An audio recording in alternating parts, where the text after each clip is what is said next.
प्रभु यीशु मसीह के मधुर और मीठे नाम में आप सभी को जय मसीह की। अजीज़ों, मेरा पहले जो संदेश था वो आप सभी ने पसंद किया और उससे आशीष पाई। मैं खुदावंद का शुक्रगुजार हूँ कि आपने उस संदेश को सुना और आशीष पाई। एक नया संदेश में लेकर आपके सामने उपस्थित हुआ हूँ। आशा है आप इस संदेश के माध्यम से भी बहुत आशीष पाएंगे। अजीज़ों, हम ये देखते हैं कि परमेश्वर जो है वो चाहे कैसे भी लोग दुनिया में हों, चाहे वो अच्छे हों, चाहे वो बुरे हों, चाहे वो ऐसे लोग हैं जो विश्वासी नहीं हैं, लेकिन कभी ना कभी कोई ना कोई समस्या में ज़रूर फंसते हैं और हम हमेशा समस्याओं में घिरते हैं। और जब हम किसी समस्या में घिरते हैं तब हम परमेश्वर को याद करते हैं, क्योंकि जब मनुष्य या संसार हमारी मदद नहीं कर पाता है तो उसके बाद हम देखते हैं कि जब हमारा कोई भी साथी नहीं रुकता या कोई हमारी प्रॉब्लम सॉल्व नहीं कर पाता, तब हर एक जन को परमेश्वर जो है वो याद आता है और परमेश्वर की हम दुहाई देते हैं और निश्चित परमेश्वर उसको सुनता है। ये हमारा विश्वास है कि हम कुछ कम विश्वास से मानते हैं, कोई अधिक विश्वास से मानते हैं, कोई विश्वास में बहुत दृढ़ होते हैं। सफलता मिलना या असफलता मिलना ये एक मैटर नहीं होता है।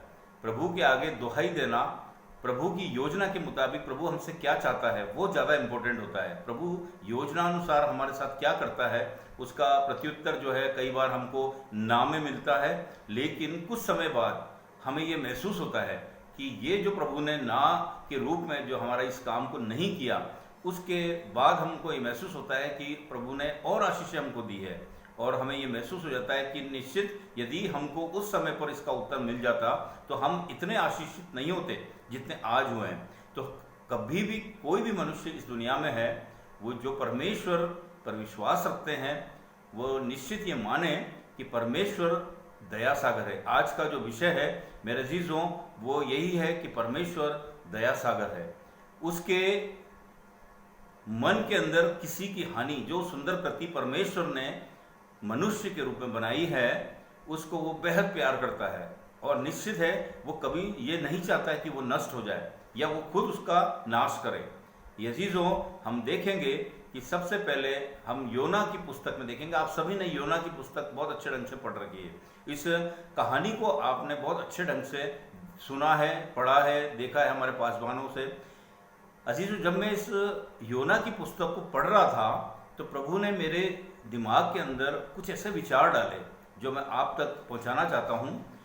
परमेश्वर दया सागर है, ये परमेश्वर इस पुस्तक के माध्यम से हमें बताएगा।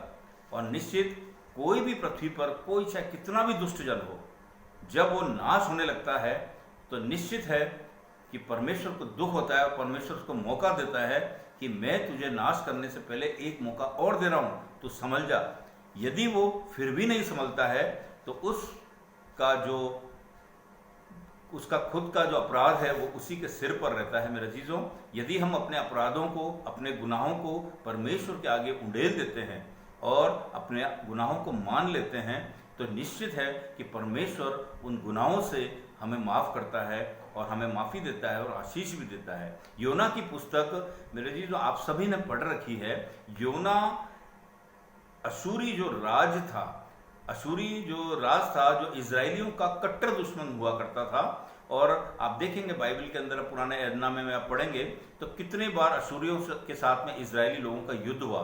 और अशूरी लोग जो थे वो इजरायलियों के बहुत खिलाफ में रहा करते थे और बड़े डेंजरस लोग हुआ करते थे। तो यहाँ पर जो नीनवे था वो अशूरी साम्राज्य की राजधानी था। नीनवे के जो लोग थे पाप में बड़े लिप्त हो गए थे और परमेश्वर के समक्ष उनके जो अपराध थे वो इतने ज़्यादा हो चुके थे कि परमेश्वर ने उनको नाश करने की ठान ली। और यहाँ पर योना नबी जो था उसको परमेश्वर ने ये आज्ञा दी कि तू जा और नीनवे में उनके विरुद्ध प्रचार कर, उनको चेता कि जो तुम कर रहे हो बहुत गलत कर रहे हो। और परमेश्वर की इच्छा थी कि नीनवे के लोगों को नाश करने से पहले एक बार चेताया जाए। और अजीजों, जो योना था वो परमेश्वर का भय रखने वाला मनुष्य था, परमेश्वर का विश्वास करने वाला मनुष्य था, परमेश्वर से उसकी नित्य बातचीत हुआ करती थी, परमेश्वर उसको आज्ञा देता था और उसी के बिहाफ पर परमेश्वर ने उसको चुना कि वो नीनवे की तरफ जाए। लेकिन वो ये जानते हुए कि वहाँ के लोग बड़े खतरनाक हैं, वो वहाँ जाना नहीं चाहता था, या उसका निश्चित ये दिमाग में ये बात फीड थी कि मैं जब उनके विरुद्ध प्रचार करूँगा तो परमेश्वर उसको उल्टेगा नहीं, उसको नाश नहीं करेगा, उसको बचा लेगा। ये वो जानता था, लेकिन परमेश्वर की आज्ञा के विपरीत वो तरशीश की तरफ जहाज पर चढ़ गया भागने के लिए, और उसने भाड़ा दे करके और उस जहाज के ऊपर वो सवार हो गया। परमेश्वर को ये चीज़ अच्छी नहीं लगी। मेरे अजीज, वो परमेश्वर जो उससे चाहता था, जो योजना उसने परमेश्वर ने उसके लिए नियुक्त कर रखी थी, वो योजना के तहत वो उसका मना करके और उस दिशा में तरशीश की तरफ भागने लग गया। और आप देखते हैं, आप सब जानते हैं, बहुत भयंकर आंधी तूफान जो था वो समुद्र में आया, और जहाज के अंदर कितने लोग थे जो अपने अपने देवताओं की उपासना करने लगे और अपने देवताओं को पुकारने लगे कि हमारे प्राणों की रक्षा करो। और उस समय पर योना जो था वो जहाज के निचले जो स्थान था उसमें जाके बड़े गहरी नींद में सो रहा था। तब उसके जो जहाज में जो लोग थे उसके पास गए और जाकर के उन्होंने उसको उठाया कि तू, इतने भयंकर आंधी तूफान आ रहा है, तू भी अपने परमेश्वर को याद कर ताकि तेरा ईश्वर भी उसको सुने और हमारी हो सकता है जान बच जाए। मेरे अजीजों, जब योना जो उठा और उसके बाद में उन्होंने आपस में मिल करके, ये जब तूफान नहीं रुका और भयानक होता चला गया, तो उन लोगों ने आपस में ये सहमति करी, क्यों ना अपन चिट्ठी डालें कि किसके कारण ये समस्या आज हमारे जीवन में इस समय पर आई है समुद्र के अंदर। तो उन्होंने चिट्ठी डाली और चिट्ठी योना के नाम निकली। तब उन्होंने योना से प्रेशराइज करके उससे ये पूछा कि तू कौन है, तेरा कहाँ जाना हो रहा है, तू किस जाति का है, या तू किस परमेश्वर की उपासना करता है, और तू ऐसा क्यों हो रहा है। तब योना जो था वो परमेश्वर का भक्त था, उसने उनके सामने कोई बात नहीं छुपाई, उनसे कोई बात झूठ नहीं बोली, और उनको ये बताया कि कैसे परमेश्वर ने उसको नीनवे जाने के लिए वहाँ पर उसको नियुक्त किया, और वो कहाँ से परमेश्वर की आज्ञा को के विपरीत वो भाग करके और यहाँ पर तरशीश को जाने के लिए इस जहाज पर चढ़ गया। और उस वजह से तब उन्होंने कि कहा कि अब क्या किया जाए, तू अपने परमेश्वर की दुआई दे। उन्होंने बोला कि तू इब्री है। तो उन लोगों के अंदर एक भय छा गया, क्योंकि उन लोगों को ये जरूर ये अंदेशा था कि जो इजरायली लोग थे उनका परमेश्वर बड़ा महान है, और वो भी मन में उसके प्रति डर रखते थे, और वो जानते थे कि इसका जो परमेश्वर है वो बहुत महान है, और वो निश्चित है कि उसने इसकी आज्ञा को तोड़ा है, तो निश्चित ये जो आफत आई है हमारे ऊपर आई है। और उन्होंने उसको कहा कि ऐसा क्या वो है जिसके कारण हम बच सकते हैं। तो उसने, योना ने जो है वो उन लोगों को चिताया और उन लोगों को बताया कि तुम अगर मुझको उठा करके समुद्र में फेंक दोगे तो ये जो आंधी तूफान है ये रुक जाएगा। मेरे अजीजों, ये विश्वास जो था, ये योना जानता था कि मैंने परमेश्वर की आज्ञा को तोड़ा और उस वजह से ये आंधी तूफान आए, और उसके बाद वो ये भी जानता था कि जैसे मुझे ये लोग उठा करके समुद्र में फेंक देंगे तो उसका जो परमेश्वर है वो ये आंधी तूफान को रोक देगा। इतने विश्वास के साथ उसने उनसे कहा था, वरना आप और मैं होते तो अपने किसी भी बात को यदि कोई अपन को बोले कि क्या बोलते हैं तुम्हारी वजह से ये हो रहा है, तुम कोई ऐसा नहीं बोलेगा कि मुझको उठा करके फेंक दो और मुझे मार दो, ऐसा कोई नहीं बोलेगा। हम अपनी बात को छुपा लेंगे। लेकिन योना जो था परमेश्वर का भक्त था, उसने साफ बात उनको बताई और उन्होंने ये कहा कि तूने खुद ये बात बोली है, लेकिन उसके बावजूद वो उसके परमेश्वर से डरते थे मेरे अजीजों। और उसके साथ क्या किया जाए इस बारे में सोचते सोचते वो उसको जहाज को किनारे की तरफ ले जाने के लिए प्रयास करने लगे, लेकिन आंधी तूफान इतना तेज था कि अंत में उसने ये कहा कि तेरा जो ये जो परमेश्वर है, हम इसको अगर उसके अंदर फेंक देंगे समुद्र के अंदर, तो न जाने इसका परमेश्वर जो है वो हमारे साथ क्या करे। और मेरे अजीजों, वो दुहाई देने लगे कि हे ईश्वर, जो इसको हम फेंकेंगे या इसका जो खून है वो हमारे सर ना हो। और उन्होंने उसको उठा करके समुद्र में फेंक दिया। वहां पर मेरे अजीजों, लोगों ने देखा कि तुरंत उसके फेंकने के बाद में आंधी तूफान शांत हो गया। वो आश्चर्य कर्म उन्होंने देखा और उन्होंने बहुत विश्वास किया परमेश्वर के ऊपर, अपनी मन्नतें मांगी। और आप देखिए मेरे अजीजों, यहां पर यदि योना को फेंक दिया, परमेश्वर का जन योना था, उसको फेंक दिया, तो हो सकता है आंधी तूफान ना रुकते। और हो सकता है वो जहाज उलट जाता। वो अन्य जाति के लोग थे, वो दूसरे देवताओं को मानते थे, परमेश्वर की उनकी चिंता नहीं होनी चाहिए थी। वो जहाज डूब सकता था। योना तो उसका बंदा था, उसको तो उसने मगरमच्छ के लिए उसको नियुक्त कर रखा था कि मगरमच्छ ने उसको समुद्र में निगल लिया, और 3 दिन और 3 रात उस मगरमच्छ के पेट में रहा, और वहां से उसने दुहाई दी। आपने देखा पढ़ने के बाद में। लेकिन उन लोगों को कैसे सेव किया परमेश्वर ने, वो आपने देखा। निश्चित मेरे अजीजों, योना की पुस्तक के अंदर यदि आप ध्यान से पढ़ेंगे तो 3 तरह के कैरेक्टर आपको मिलेंगे। एक तो वे लोग जो जहाज के ऊपर चढ़े हुए थे, वह अन्य जाति के लोग जो दूसरे देवताओं की उपासना करते थे। एक योना जो परमेश्वर का भक्त था, परमेश्वर के भय में चलता था, लेकिन परमेश्वर की आज्ञा न मान करके परमेश्वर से दूर जा रहा था। और एक वो लोग जब नीनवे को योना जाता है, और पाप में जो 1,20,000 लोग जो लिप्त थे, जिनका अपराध बहुत बढ़ चुका था, वो लोग जिनको जो योना है वो संदेश देने जा रहा था। 3 तरह के लोग मेरा जीजो आप इसके योना की पुस्तक में कैरेक्टर वाइज देखेंगे। लेकिन परमेश्वर जो है, परमेश्वर जो दया सागर है, उसने एक ऐसी योजना तैयार करी अपनी बुद्धि से मेरे जीजों कि उसने एट ए टाइम 3 लोगों को, 3 टाइप के लोगों को परमेश्वर की तरफ मोड़ दिया। यह आश्चर्य कर्म उसने किया, और आंधी तूफान को रोकने के बाद उनका विश्वास प्रभु में बढ़ गया। लिखा है वचन के अंदर, उन्होंने बहुत मन्नतें मांगी, उन्होंने प्रभु को बहुत बलिदान चढ़ाया, बहुत विश्वास किया, और वो प्रभु पर विश्वास लाए। ये आश्चर्य कर्म उसने अन्य जाति के लोगों के साथ किया। और मेरे चीज़ों, वो चाहता था कि ये लोग भी मन फिराएं। योना जो था, यदि चाहता परमेश्वर तो उसको समुद्र के अंदर ही मार सकता था, लेकिन वो उसका भक्त था और उसकी आज्ञाओं को नहीं मान रहा था। लेकिन परमेश्वर की ये इच्छा थी कि ये नीनवे को जाए। उसने मगरमच्छ के पेट में उसको सुरक्षित रखा। योना ने पेट में से दुहाई दी और कहा कि हे परमेश्वर, तू मुझे बचा ले और मैं बहुत बलिदान चढ़ाऊंगा। परमेश्वर ने उसकी दुहाई सुनी। एक वो दुहाई जो अन्य जाति के लोगों ने दी, एक वो दुहाई जो योना ने, जो परमेश्वर के ऊपर विश्वास रखता था, चिल्ला चिल्ला कर परमेश्वर को दी। परमेश्वर ने उसकी सुनी। जब वो समुद्र में मगरमच्छ के पेट में था, तो परमेश्वर की आज्ञा अनुसार मगरमच्छ ने उसको तट पर उगल दिया, और फिर उसको ये दोबारा आदेश दिया कि तू नीनवे को जा और उनको चिता कि 40 दिन के पश्चात नीनवे उलट दिया जाएगा।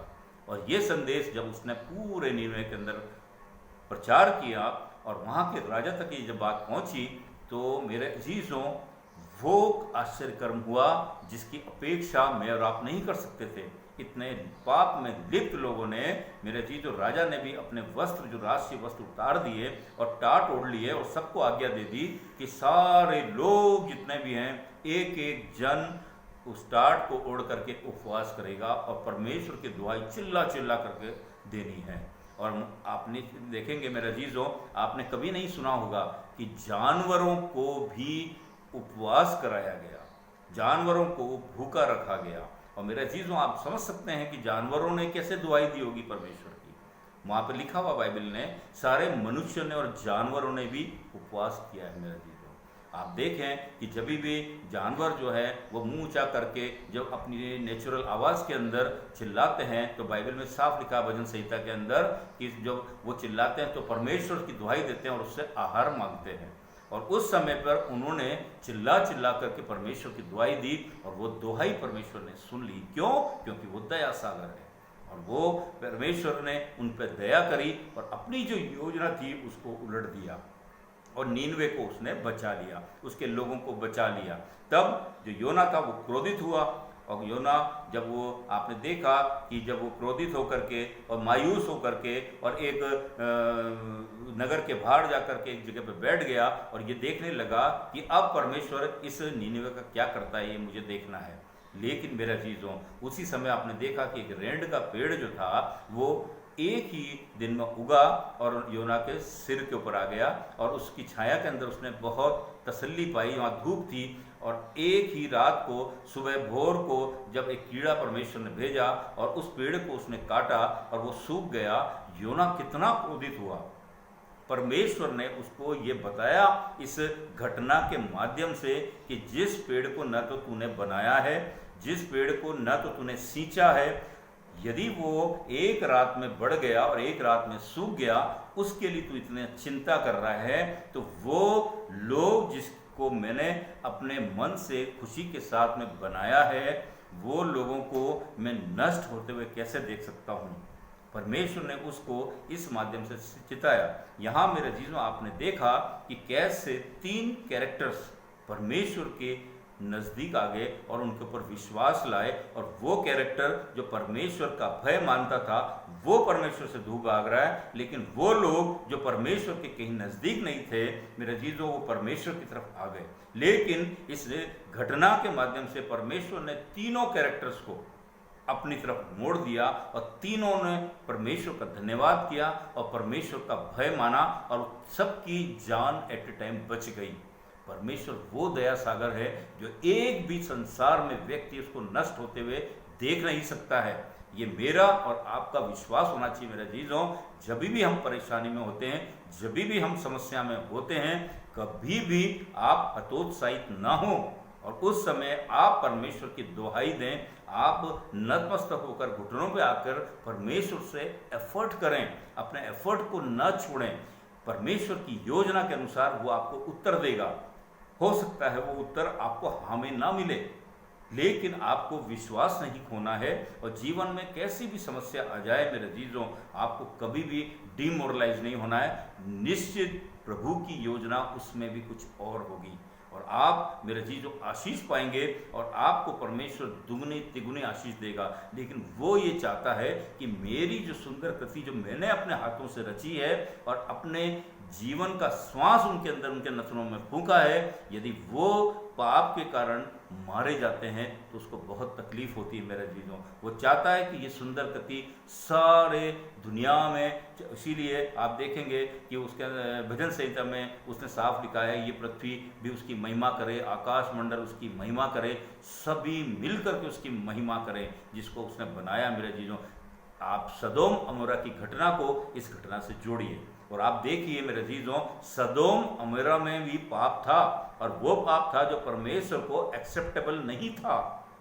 चाहता तो परमेश्वर उसको बचा सकता था, लेकिन वहां पर जब उसको नाश किया जा रहा था, इब्राहिम ने उसकी दुहाई दी और इब्राहिम ने उसको दुहाई देकर, क्योंकि लूत जो उसका जो परमेश्वर का भक्त था वहां पर था, जो उसका भतीजा था, और वहां पर वो लूत रहा करता था जो परमेश्वर का भय मानता था। तभी इब्राहिम ने उन सबको बचाने के लिए परमेश्वर से दुहाई दी कि क्या अगर वहां पर तेरे विश्वासी जन होंगे तो तब भी तू उसको नष्ट कर देगा। परमेश्वर ने उससे कहा 50 जन भी यदि वहां पर विश्वासी जन मिल जाते हैं तो मैं उसको छोड़ दूंगा। उसके बाद धीरे घटते घटते जो इब्राहिम था आखिर में 10 तक आ गया। परमेश्वर ने वहां तक भी, आप देखिए कितना बड़ा दया सागर परमेश्वर है कि वहां तक भी उसने बोला कि यदि 10 विश्वासी जन भी वहां पर पाए गए तो मैं सदोम अमोरा के साथ कुछ नहीं करूंगा और उनको छोड़ दूंगा, उनको मन फिराने का अवसर दे दूंगा मेरे अजीजों। लेकिन बदकिस्मती थी सदोम अमोरा की कि वहां पर एक भी विश्वासी जन नहीं पाया गया। इसीलिए उसने अपने दास लूत को और उसके परिवार को वहां से बाहर खींचा और जब वो उनको चेताने के लिए दूत के रूप में वहां गए तो उन दूतों के साथ भी उन्होंने कुकर्म करने की ठानी। इतने गंदे लोग सदोम अमोरा में थे, इसीलिए उसका रिजल्ट परमेश्वर ने दिया कि उसको गंधर्व से उसको जला करके खाक कर दिया। मेरे अजीजों, यदि हम परमेश्वर की आज्ञाओं का उल्लंघन करते हैं तो परमेश्वर हमको बार बार माफ़ करता है, लेकिन हम ये ना सोचें हमेशा हमें माफ़ी मिल जाएगी। हम मेरे अजीजों एफर्ट करें, परमेश्वर पर विश्वास करें और परमेश्वर से दुहाई दें, अपने दिलों को अपने मनों को तोड़ करके परमेश्वर के नज़दीक आ जाएं, उसकी हुजूरी में आ जाएं और बड़े विश्वास के साथ में परमेश्वर से मांगें। परमेश्वर निश्चित आपको वो आशीष देगा और कभी भी आपको परमेश्वर नष्ट नहीं होने देगा। चाहे कितनी भी बड़ी तकलीफ में, कितनी भी परीक्षाएं आपके जीवन में आ जाए, मेरे जीवन में आ जाए, कभी भी परमेश्वर को आप न छोड़ें, परमेश्वर पर विश्वास रखें मेरे चीज़ों, उसकी दुहाई नित दें। कई बार मैंने देखा है कि एफर्ट आदमी बहुत करता है, विश्वास की कमी होती है, लेकिन उसके बावजूद परमेश्वर आपको उस चीज़ से छोड़ देगा। परमेश्वर निश्चित आपको आशीष देगा। ये मैं आपको मेरे अजीज़ों अपने एक्सपीरियंस के साथ में बता सकता हूँ। मैं आपको एक गवाही के माध्यम से ये जो योना की जो पुस्तक में से जो आज जो मैंने आपको संदेश दिया है, परमेश्वर दया सागर इस बारे में बताया है मेरे अजीज़ों। आप देखिए कि जब मैं अपने इंजीनियरिंग के एग्ज़ाम के अंदर था तो मैं ये गेम्स में बहुत अच्छा खिलाड़ी था, और मेरे अजीज़ों एक सब्जेक्ट था मशीन डिज़ाइन का जो मेरे दिमाग में नहीं घुसता था, और मैंने कितनी ट्यूशन्स कर ली, सब कुछ कर लिया, मेरे अजीज़ों मेरे से वो विषय पास नहीं हुआ। आप देखिए मैं अंदर से घबरा गया। मैंने जिस दिन एग्ज़ाम था, आप बिलीव नहीं करेंगे मेरे अजीज़ों, इस गवाही के माध्यम से मैं आपको वो चमत्कार परमेश्वर का दिखाना चाहता हूँ कि परमेश्वर ने कैसे मेरी दुआई सुनी और कैसे मुझे उस संकट से निकाला। मैं उस पेपर को देने के लिए गया ही नहीं। आप देखिए, एक बार अटेम्प्ट किया, मैं नहीं गया, 2 बार अटेम्प्ट किया, मैं नहीं गया। एन वक्त पर जो आखिरी चांस मुझे दे दिया गया कि अब यदि इस पेपर को नहीं देंगे तो हो सकता है मेरा डिप्लोमा ही कैंसिल हो जाए, मेरी इंजीनियरिंग का जो था सब कुछ ख़त्म हो जाए। मेरे माता पिता ने बहुत पैसे खर्च करके मेरे लिए बहुत उम्मीदें रखी थी, और मेरा चीज़ों में बहुत पशुपेश में फंस गया। मैं मन में कुड़कुड़ाता रहा, रोता रहा, यह परमेश्वर मैं क्या करूं, यदि मैं उसमें बहुत पढ़ाई करूंगा तो भी मैं पास नहीं हो सकता। इतना कॉन्फिडेंस था मुझे उस पेपर के लिए कि मैं पास नहीं हो पाऊंगा मेरा चीज़ों, लेकिन परमेश्वर मेरे संग था। आप देखिए, मैं आपको जीवित गवाही दे रहा हूँ। जिस दिन पेपर था आखिरी अटेम्प्ट का, मैं सोता रहा। मेरी मम्मी ने मेरे को उठाया और बहुत टेंशन से, तेरा पेपर है, वहाँ से कोटा जो था 70 किलोमीटर था, देहरादून एक्सप्रेस आती थी, उससे हम जाते थे, और मेरा जो पेपर था वो मेरा चीज़ों 10 बजे का पेपर था। ट्रेन वहाँ पर लेट थी। मैं कैसे तैसे करके अपना स्कूटर लेके भागा और वहाँ पर जाकर देखा तो खुदा ने मेरे लिए ट्रेन को 1.5 घंटा लेट रख रखा था। आप देखिए मेरे अजीजों, कैसा परमेश्वर आगे से आगे रास्ता खोलता है। और 1.5 घंटे के बाद ट्रेन आई और मैं गया, और जब मेरे अजीजों 10 बजे का पेपर है, 9:15 बजे वो गुडला के जो ब्रिज चंबल नदी का वहाँ पे जाके आउटर पे खड़ी हो गई। और मैं देखता रहा कि मुझे यहाँ से कोटा से और अपने कॉलेज तक जाने में नेट आधा घंटा लगता है, मैं नहीं पहुँच पाऊँगा। मेरे चीज़ आप देखिए, मैं लेट पे लेट होता गया, दुआ करता रहा परमेश्वर से, परमेश्वर जब तुम मेरे को यहाँ तक लाया ही है तो फिर मुझे वहाँ तक क्यों नहीं जाने दे रहा है। लेकिन मेरे चीज़ों में गाड़ी का जो सिग्नल हुआ, जब वो रेलवे स्टेशन पहुंची, मैं दौड़ा, एक ऑटो वाले को पैसे दिए, मिला तो जितना पैसा लेता उससे कहीं अधिक 20 रुपये ज़्यादा ले ले, और तू गाड़ी को उतना तेज़ दौड़ा कि मैं वहाँ समय पर पहुँच जाऊँ। लेकिन मेरे अजीज़ों, आप बिलीव नहीं करोगे, वहाँ तक पहुँचते पहुँचते धान मंडी जो था वहाँ से कम 10 से 12 किलोमीटर मान लें, अब इतना एरिया था, वहाँ पहुँचते पहुँचते 1 घंटा लेट हो गया। और आप सोच नहीं पाएंगे, 11 बजे में जब वहाँ चैनल गेट पे गया तो हमारे जो एचओडी थे हांडा साहब, वो अभी इस दुनिया में नहीं है, उन्होंने ये कहा कि ये तू क्या कर रहा है, आज तुम्हारा लास्ट चांस है और तू अभी आया है। उन्होंने, वो मैं बहुत अच्छा खिलाड़ी था, बहुत अफेक्शन मेरे को लगते थे, मैं उनका पैर तक छूता था और मुझे बहुत प्यार करते थे। उन्होंने ऑफ द रूल जा करके चैनल गेट खुलवा करके मेरे को अंदर घुसा दिया, और मेरा चीज़ों मैं वहाँ बैठ गया, वही ढाक के 3 पात पेपर देखा, मुझे कुछ आता ही नहीं था। मैं परमेश्वर से प्रार्थना करके मैंने एक क्वेश्चन देखा। अब देखिए मेरा जीवन, एक फ्रेम का क्वेश्चन था, मशीन डिजाइन के स्टूडेंट्स जानते हैं, मुझे कुछ समझ नहीं आता, उसमें वॉल्यूम निकालना था, और उस फ्रेम के फॉर्मूले से वॉल्यूम निकालना था, उन जो कम से कम 20-22 उसमें डायग्राम्स में दिए हुए थे, उन सब का वॉल्यूम निकाल के आंसर देना था। वो अराउंड 50 नंबर का एक क्वेश्चन था, यदि मैं उसको सही कर देता तो मैं पास हो जाता। मेरे अजीजों, जब मुझे बैठना तो था ही, वो बार बार मेरे पास हांडा साहब आए, भाई तुम क्या कर रहे हो, तुम कुछ पढ़ नहीं रहे हो, कुछ कर नहीं रहे हो। मैं कुछ चुपचाप बैठ करके और मैंने अपना प्रभु को याद किया, और मैंने उसके अंदर जो भी डायग्राम्स बने थे, मुझे इतना मालूम था कि ट्राइंगल का और रेक्टेंगल का, स्क्वायर का कैसे वॉल्यूम निकाला जाता है। मैंने एक एक फिगर को उठाया।